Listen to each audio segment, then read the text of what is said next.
నువ్వు కూడా బేగా పడుకో అమ్మా. ఎందుకు అంతసేపు కూర్చుంటున్నావు? నాకు నిద్ర రావట్లేదు నాన్నగారు. ఏమి, ఎందుకు రాలేదు? ఎప్పటి నుంచో మిమ్మల్ని ఒక విషయం అడగాలనుకుంటున్నాను నాన్నగారు. ఏంటమ్మా? మరి మీరు బాధపడతారని నేను అడగట్లేదు. చెప్పు, ఆ డౌట్ నీకెందుకు? అంటే ఒకప్పుడు మనము చాలా పొలాలతో ఉండి నిండుగా వ్యవసాయం చేసుకొని ఇంట్లో అమ్మ నాన్న పిల్లలు అందరితో అక్క చెల్లెలతో అందరూ సంతోషంగా ఉండేవాళ్ళమే. ఈసారి ఇంట్లో అమ్మగారు లేరు. అమ్మ నీతో గొడవపడి అమ్మమ్మ వాళ్ళ ఇంటికి వెళ్ళిపోయింది. అలాగని పొలం కూడా లేదు. సొంత పొలం కాస్త పోయి చివరికి కౌలుకి వ్యవసాయం చేసేలా ఉన్నాం ఇప్పుడు మనం. ఏమైంది నాన్నగారు? మిమ్మల్ని అడుగుదామంటే మీరు బాధపడతారని చెప్పి నేను అడగలేదు.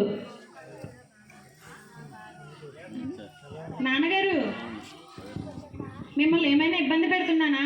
లేదమ్మా, ఇన్నాళ్ళు పెట్టి ఎవరికి చెప్పకుండా నా మనసులో నేనే దాచుకున్నాను. మరి ఇవాళ నువ్వు అడిగావుగా పెట్టి చెప్పక తప్పదు.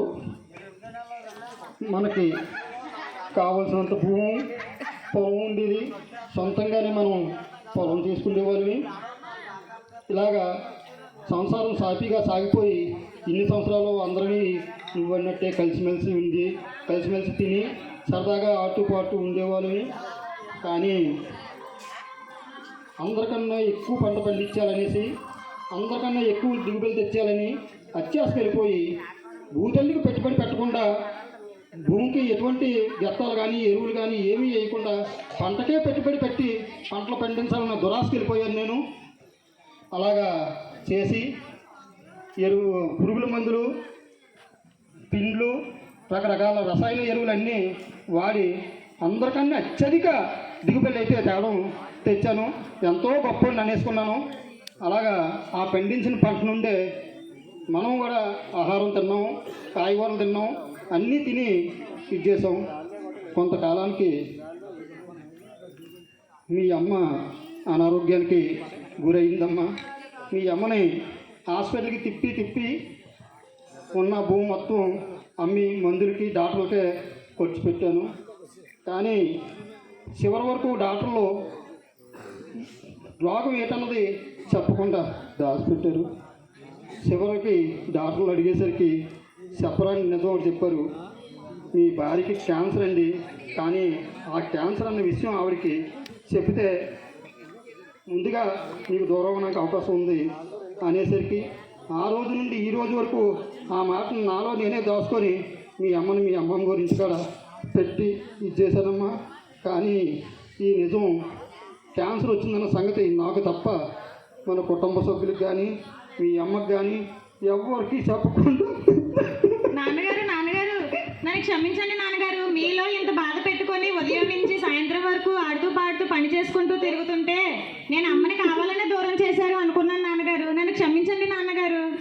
ఏడవకండి నాన్నగారు.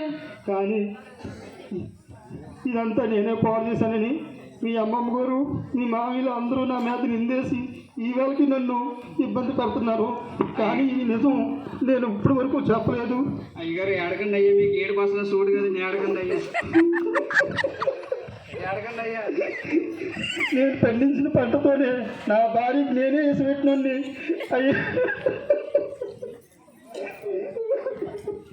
నాన్నగారు ఏడవకండి నాన్నగారు. ఇంకెప్పుడు మిమ్మల్ని ఇలాంటి విషయాలు అడిగి బాధ పెట్టను మిమ్మల్ని.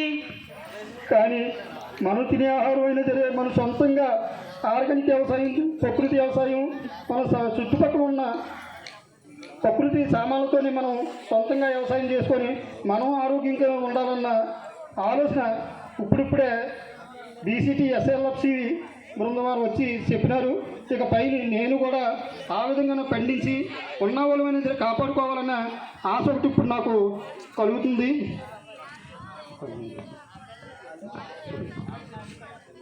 ప్రకృతి వ్యవసాయం చేద్దాం, మన నేలని కాపాడుకుందాం. ప్రకృతి వ్యవసాయం చేద్దాం, మన నేలని కాపాడుకుందాం. ప్రకృతి వ్యవసాయం చేద్దాం, మన నేలని కాపాడుకుందాం. ప్రకృతి వ్యవసాయం చేద్దాం, మన ఆరోగ్యాలు మనమే కాపాడుకుందాం.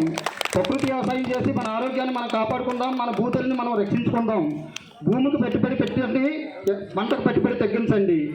మనం పండించే పంట అంతా పొలాలకే పెట్టుబడి పెట్టడం తప్ప భూమికి ఏ విధమైన పెట్టుబడి కూడా పెట్టట్లేదు.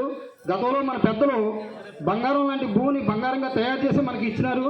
కానీ ఆ బంగారాన్ని అంతా మనం రక్తం పిండినట్టు పిండేసుకొని స్పాంజ్ మీద పంట పండిస్తున్నాం, ఆ పంటకే పెట్టుబడి పెడుతున్నాం. ఆ పెట్టుబడి పిండ్లు, మందులు, ఎరువులు, రసాయనిక ఎరువులతోని ఒకరి మీద ఒక పోటీ పడి పండిస్తున్నాం. కాబట్టి ప్రతి ఒక్క రైతు కూడా తన పొలంలోనూ పశువుల గెత్తము, పెచ్చరొడ్డ, గొల్ల మందలు ఇలాంటివి పెట్టి మళ్ళీ యథాస్థానానికి భూమిని తీసుకొస్తే మనం అధిక పెట్టుబడి పెట్టవలసిన అవసరం ఉండదు.